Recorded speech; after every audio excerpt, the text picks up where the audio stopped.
Coucou, c'est Erika. Je tourne cette vidéo samedi 11 janvier 2025 et actuellement certains événements cosmiques attirent mon attention et en conséquence j'ai eu envie de proposer une série qui va illustrer ce que j'entends par démarche de mieux-être au quotidien. Je vous en parle depuis un moment, vous savez que c'est mon leitmotiv et donc je voudrais commencer en m'appuyant sur les énergies cosmiques de la période pendant laquelle je vais tourner ces vidéos. J'ai envie de proposer donc une illustration de cette démarche. Et donc il y aura au moins 4 vidéos qui seront publiées au fur et à mesure des événements cosmiques qui vont se produire et donc je vous parlerai, sur lesquels je m'appuierai pour donc, comme je l'ai dit, illustrer cette démarche de mieux-être au quotidien. Et donc, la démarche de mieux-être au quotidien, pour moi, c'est une manière d'accompagner mon cheminement, parce que quand on a envie de vivre en conscience, de vivre en étant le plus conscient possible des expériences que nous faisons au quotidien, c'est important pour moi donc de nous accompagner. Et c'est ça que j'appelle une démarche de mieux-être au quotidien. Et c'est prendre soin de nous, en fait. Quand c'est important pour nous de cheminer en conscience, il me semble important de prêter attention à notre santé corporelle, évidemment, mais aussi à notre santé mentale. Et puis, si nous voulons accompagner notre cheminement, c'est aussi important de savoir où nous en sommes. Et donc, c'est d'ailleurs la question qui va nous intéresser dans cette vidéo. Alors, j'ai déjà abordé ces thèmes dans les vidéos dans certaines vidéos des énergies cosmiques du mois de décembre. Toutefois, là, on va se poser ces questions dans un cadre un peu plus précis et donc dans le cadre, là, en l'occurrence, de présenter une vue d'ensemble de la démarche de mieux-être au quotidien. Et pour cela, donc, nous allons partir des énergies cosmiques, de la date à laquelle je tourne cette vidéo. Et donc, comme je l'ai dit, nous sommes le 11 janvier 2024. Non, 25, pardon, 2025. Et donc, le Soleil se trouve dans le signe du Capricorne. La Lune se trouve dans le signe des Gémeaux. Le signe du Capricorne, c'est un signe endurant, persévérant, qui se donne les moyens et qui fait les efforts nécessaires pour atteindre ses objectifs. Le signe des Gémeaux, c'est un signe associé à l'élément air et il représente la communication. La communication implique évidemment les interactions. Peu importe le type d'interaction, ça peut-être même des interactions auxquelles nous n'avons pas pour habitude de penser. Le signe des Gémeaux fait des connexions entre certains concepts aussi et il est associé souvent à la planète Mercure dont nous avons souvent parlé au mois de décembre. Et ce signe des Gémeaux, qui est représenté par des jumeaux, donc nous invite aussi à nous interroger sur la notion de gémellité et donc d'effet miroir. Et autre point astrologique que j'avais envie d'aborder, c'est que la planète Mars rétrograde depuis le 6 ou le 7 décembre et jusqu'au, je ne sais plus, vers, un peu plus loin que le 20 février. Et donc, quand elle a commencé sa rétrogradation, la planète Mars était dans le signe du Lion. Les rétrogradations, nous en avons souvent parlé. Je voudrais juste ajouter une information parce que je n'ai pas été tout à fait exacte quand j'expliquais d'un point de vue astronomique. Alors, je suis ni astronome ni astrologue, donc mes informations sont assez superficielles. Toutefois, une rétrogradation d'un point de vue astronomique, c'est quand une planète n'a pas sa course habituelle et en conséquence en reflet hein, sur la roue du zodiaque, eh bien, au lieu d'avancer, comme elle le fait naturellement, elle recule. Et donc, la planète Mars, quand elle a commencé sa rétrogradation, était dans le signe du Lion, qui se trouve après le signe du Cancer. Et comme là, depuis le mois de décembre, elle rétrograde, elle recule sur la rue du zodiaque, elle est entrée en début d'année dans le signe du Cancer. La planète Mars, ça symbolise l'action. Et quand on associe une rétrogradation de la planète Mars dans le signe du Cancer, il me semble, alors d'abord parlons du signe du Cancer, le signe du Cancer symbolise la sensibilité, les émotions, les sentiments, les sensations. Il peut aussi symboliser notre sentiment d'appartenance, de se sentir à la maison, de se sentir à notre place. Et donc, il implique fortement hein, les émotions. Hein, le signe du Cancer, ça peut être un signe aussi qui évoque l'émotivité. Et il me semble que quand Mars rétrograde, alors qu'il est dans le signe du Cancer, ça peut être une invitation à ce que nous revoyions notre manière de réagir pendant nos interactions plus ou moins animées ou qui sont pas faciles pour nous et qui peut-être déclenchent en nous des émotions et qui font que nous réagissons d'une certaine manière. Mars, qui rétrograde dans le signe du Cancer, peut être une invitation à nous questionner sur notre manière de réagir lors de certaines interactions. Et donc, ça peut amener beaucoup d'émotions. Il peut y avoir peut-être quelques conflits, quelques dissensions. Et c'est intéressant, il me semble, de prendre le temps de nous questionner sur les émotions qui ont émergé suite à une conversation, par exemple, de réfléchir à notre manière à comment nous avons réagi aussi, et en conséquence réfléchir à si nous avons envie de continuer à réagir de cette manière-là ou si nous avons envie de fonctionner autrement.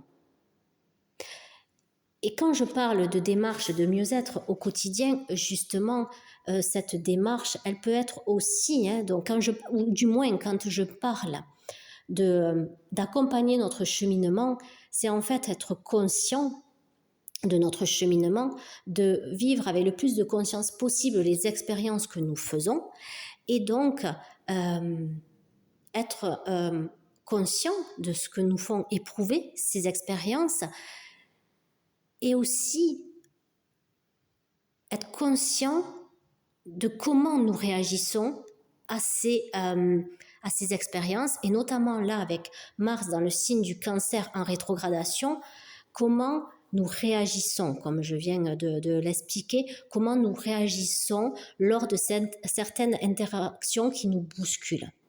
Et en plus, la numérologie aujourd'hui, c'est du 12, ce qui donne en réduit du 3. Et je trouve le 3 symbolise la créativité, ce que nous sommes en train de construire pour arriver à une nouvelle forme. Et donc, je trouve intéressant, justement, là, avec ces énergies sont propices, il me semble, pour nous interroger sur notre manière de réagir, en ayant conscience qu'en fait, nous réagissons par rapport aux émotions qui émergent lors de la conversation, des émotions dont nous n'avons pas forcément conscience. Et justement, ça me permet de faire la transition avec la question que nous allons nous poser dans cette vidéo, c'est donc de savoir où nous en sommes.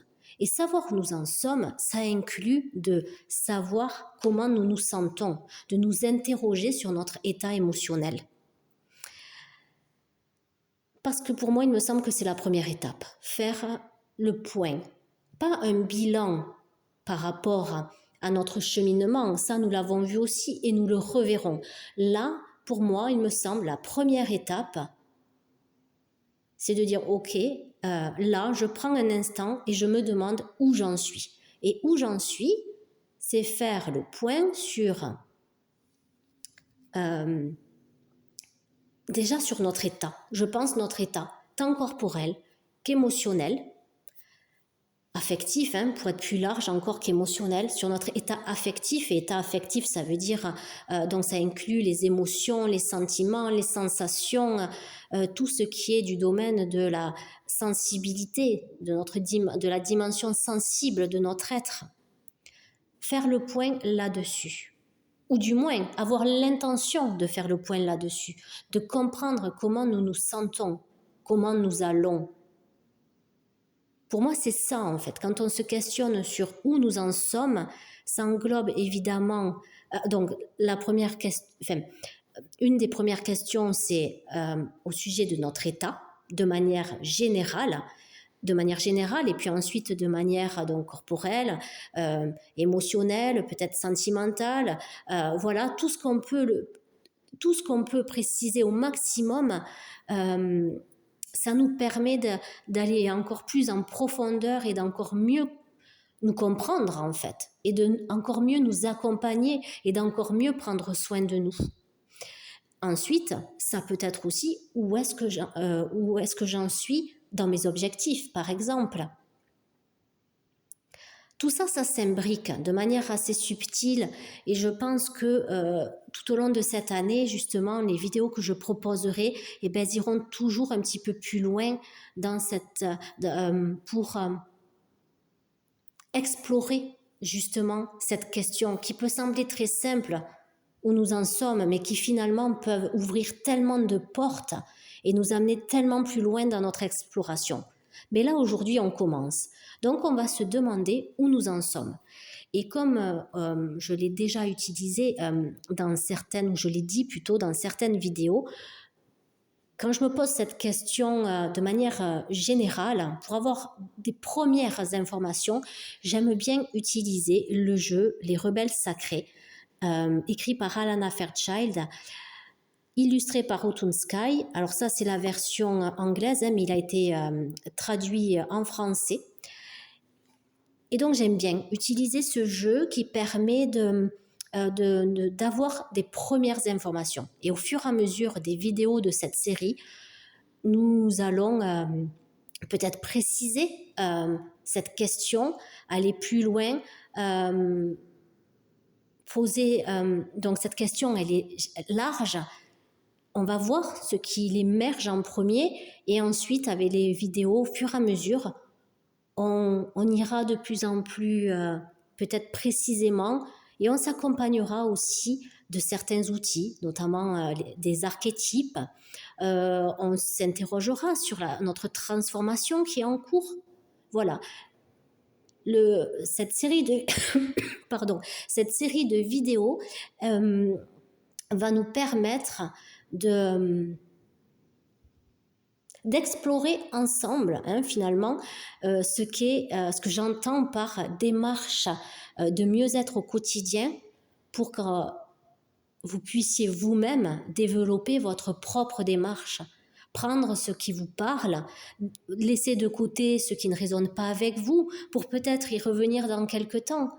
Mais voilà, comme je l'ai dit dans la première vidéo de l'année, la vidéo qui précède celle-ci, cette année, j'ai envie de proposer des vidéos dans lesquelles nous allons cheminer ensemble et explorer aussi ensemble, et notamment à partir de cette direction qui est de soit construire une démarche de mieux-être au quotidien, soit de renforcer. Alors, vous l'appelez peut-être d'une autre manière. Ça, c'est le nom démarche de mieux-être. C'est le nom que moi je donne à ma pratique au quotidien. Toutefois, vous avez probablement votre propre nom, et c'est super. Là, ce sont seulement, ce que je propose, des invitations d'exploration, et puis qu'on explore ensemble aussi. Donc surtout, n'hésitez pas à écrire en commentaire à poser des questions si vous avez des questions, ou bien même, si vous préférez, à prendre contact avec moi. Mes coordonnées sont dans la description de cette vidéo, pour que nous cheminions ensemble, que nous explorions ensemble ce thème de démarche de mieux-être afin d'accompagner notre année 2025 qui, comme nous l'avons vu dans la vidéo précédente, va être à mon avis très stimulante et donc ça peut être intéressant, il me semble, jour après jour, de nous accompagner les uns les autres, de nous accompagner d'outils, de nous accompagner de diverses ressources qui peuvent nous faire du bien. Voilà, alors on va prendre 3 cartes en fait. La dernière fois que nous avions fait le point avec ce jeu, c'était le 31 décembre. Donc nous allons en refaire un là, après tout ce que je viens de dire. Et donc en allant, je pense, un petit peu plus loin que les fois précédentes où nous nous sommes déjà posé cette question. Et nous la reposerons tout au long de l'année parce que c'est pour moi une des questions, c'est la première question, il me semble, à nous poser quand nous sommes sur un cheminement de mieux-être. Et je répète, cette question inclut peut-être que l'information que nous avons besoin d'avoir, c'est concernant notre état. Peut-être corporel, peut-être émotionnel. Peut-être que l'information à avoir, c'est au sujet de nos projets en cours, de notre inspiration. Voilà, c'est une première information et après, c'est une première entrée, une première porte d'entrée et ensuite, c'est tout un cheminement à suivre si nous en avons envie. Allez, on va prendre donc 3 cartes. Alors, vous pouvez soit choisir, avant que je tire, la carte 1, 2 ou 3, ou bien vous pouvez choisir, une fois que les 3 cartes sont tirées, la carte qui vous inspire, ou alors, si vous avez envie de tisser une histoire avec 2 ou 3 cartes, vous faites comme vous en avez envie, comme laissez-vous porter par votre inspiration. Hop, et voilà. Alors, la première. Je parle d'inspiration et elle s'appelle inspiration. C'est amusant. Déjà, ça peut être une information à noter. Alors, après, je ne vais pas faire ma propre projection sur cette carte. Je vais juste vous inviter à remarquer les détails. Alors, je vais en indiquer certains parce que j'ai peur qu'en raison de la luminosité, vous ne voyez pas très bien la carte. Là, nous avons des abeilles. Bon, là, hein, j'espère que vous le voyez, beaucoup de lumière. Il y a des fleurs, c'est très, très abondant. Et on voit seulement son cou et après, là, ça émerge d'un bleu indigo, je pense, bleu indigo. Voilà, donc ensuite, on peut s'interroger sur le regard, sur les expressions du visage. Qu'est-ce que nous évoque cette carte? Quelle a été notre première pensée quand nous avons vu cette carte? On va regarder la deuxième, qui est plus sombre. Au niveau des couleurs, je parle. Alors, ce qu'il y a à noter, c'est cette... je regarde, je ne sais pas s'il y en a même là aussi des feuilles. On ne les voit pas du tout, ou très peu. En avançant, je viens de voir aussi que, regardez, comme sa peau est craquelée. Dans le cou, il semblerait aussi, mais même son visage. Là, il y a un papillon, un rappel de vert. Hein. Voilà. Que vous évoque cette illustration? Est-ce qu'elle vous parle de votre état émotionnel? Est-ce qu'elle vous parle de votre corps? Elle se touche. Hein. En tout cas, si dans la première carte, elle avait l'air plutôt inspirée, elle regardait... vous pouvez aussi imaginer ce qu'elle regarde justement. Hein. Dans cette carte, elle se concentre sur elle. Et évidemment, faire un état des lieux de là où nous en sommes, donc de comment on se sent. et par rapport à diverses choses, par rapport à tout ce qui vient à nous, et bien pour faire ça, il faut évidemment prendre le temps de nous interroger, de passer un moment avec nous, avec nous-mêmes, avec nous personnellement, pour bien prendre conscience de là où nous en sommes. J'ai envie de répéter. Et la troisième carte, intéressant, avec ce être qui est répété dans des couleurs différentes, qui est répété aussi en sens inverse. Alors les couleurs sont plutôt dans les tons rouge orangé, là plutôt vert, bleu, marron. Et pareil que ce personnage, les yeux sont fermés. Ce qu'il y a d'intéressant à observer dans ce jeu aussi, c'est la géométrie sacrée. Là, on en voit. Après, il y a souvent des faisceaux de lumière. Il y a des symboles. Là, on retrouve de la géométrie, de la géométrie sacrée. Qu'est-ce que vous évoquent toutes ces formes?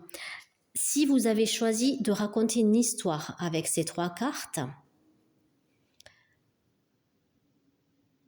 quelle histoire se tisse? Après, vous pouvez en choisir que deux aussi. Voyez ce qui vient à vous par rapport à ces illustrations. Qu'est-ce que ça fait émerger? Que ce soit des émotions, des sensations, des idées, des prises de conscience. C'est ça qu'il est important, dans un premier temps, dans notre démarche de mieux-être, de faire un état des lieux complet, le plus complet possible, mais comme je l'ai dit, nous allons le compléter progressivement, mais déjà de faire un état des lieux le plus complet possible.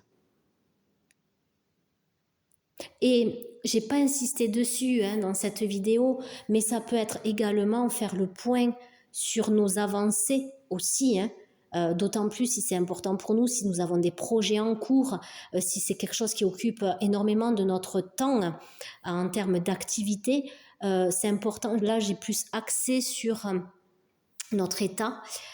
Toutefois, c'est aussi important de faire le point sur nos avancées, et en faisant le point sur nos avancées, peut-être qu'on peut se rendre compte qu'il y a des situations qui nous posent questions, voire problèmes.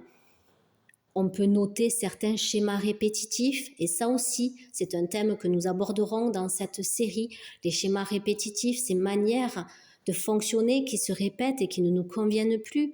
Et je répète, la démarche en mieux-être, c'est justement être conscient de notre manière, de nos manières de fonctionner au quotidien dans tel et tel domaine pour, si c'est notre désir, de faire autrement, d'être en mesure de faire autrement et d'accompagner notre processus de transformation.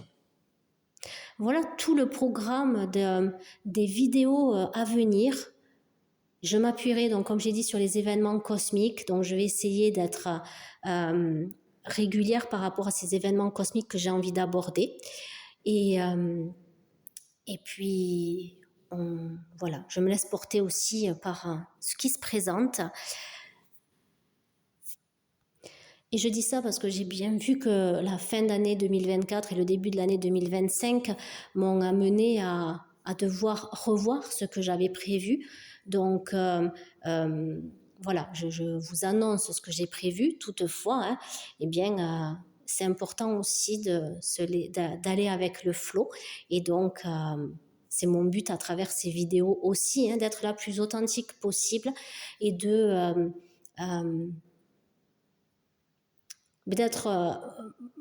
mes expériences soient aussi une illustration de ce qu'est une démarche de mieux-être au quotidien. Et j'en ai parlé dans la vidéo précédente. voilà, notamment avec moi, mon état de santé il y a quelques jours, mais encore aujourd'hui. Donc voilà, une démarche de mieux-être au quotidien, je pense que c'est tant que nous respirons et que nous avons envie d'honorer le fait d'être en vie, eh bien c'est tout au long, c'est jour après jour. Donc voilà. En attendant de nous recroiser, je vous souhaite de prendre soin de vous du mieux que vous le pouvez. Je vous dis à très vite. Gros bisous.